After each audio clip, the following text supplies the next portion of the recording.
The Lavon Affair was an Israeli terrorist operation in Egypt known as Operation Susannah, in which Egyptian, American, and British-owned targets in Egypt were bombed in the summer of 1954.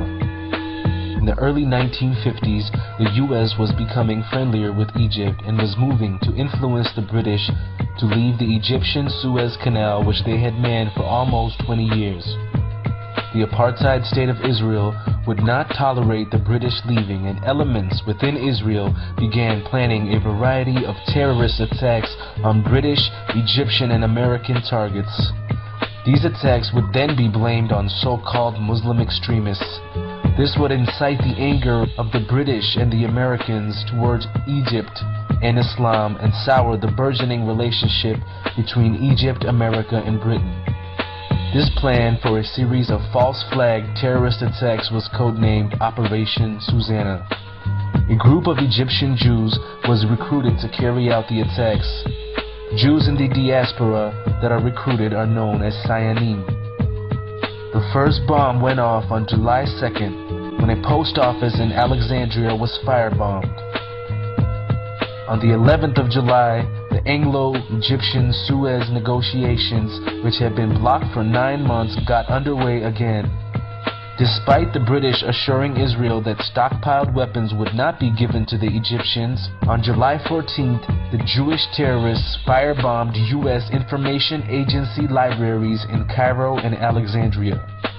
However, that same day, a phosphorus bomb exploded prematurely in one of the terrorists, Philip Natansen's, pocket just as he was about to enter the British-owned Rio Cinema in Alexandria. His arrest and a subsequent confession led to the breakup of the whole ring. However, while the plot was being investigated, the Zionist Jewish terrorists started fires in 2 Cairo cinemas, in the Central Post Office, and the railway station. After the plot was uncovered, many tried to spin it as an anti-Semitic conspiracy theory.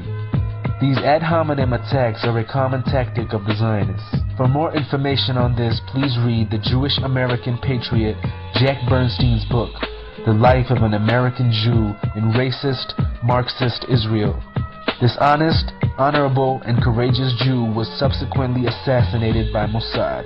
As the trial of the Jewish terrorists became more and more public, Israel was forced to do damage control. They claimed that the Egyptians were tipped off and allowed the attacks to happen.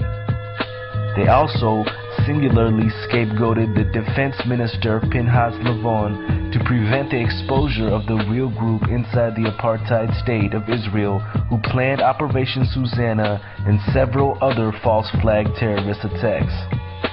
But this would not be the last time America's so-called ally and friend and recipient of over $150 billion in aid would attack her. As the demolition team set off, when you see the old demolitions of these old buildings, it looks like one of those scenes of an old building being purposely dynamited and blown up. Anybody who's ever watched a building being demolished on purpose knows that if you're going to do this, you have to get at the under-infrastructure of a building and bring it down.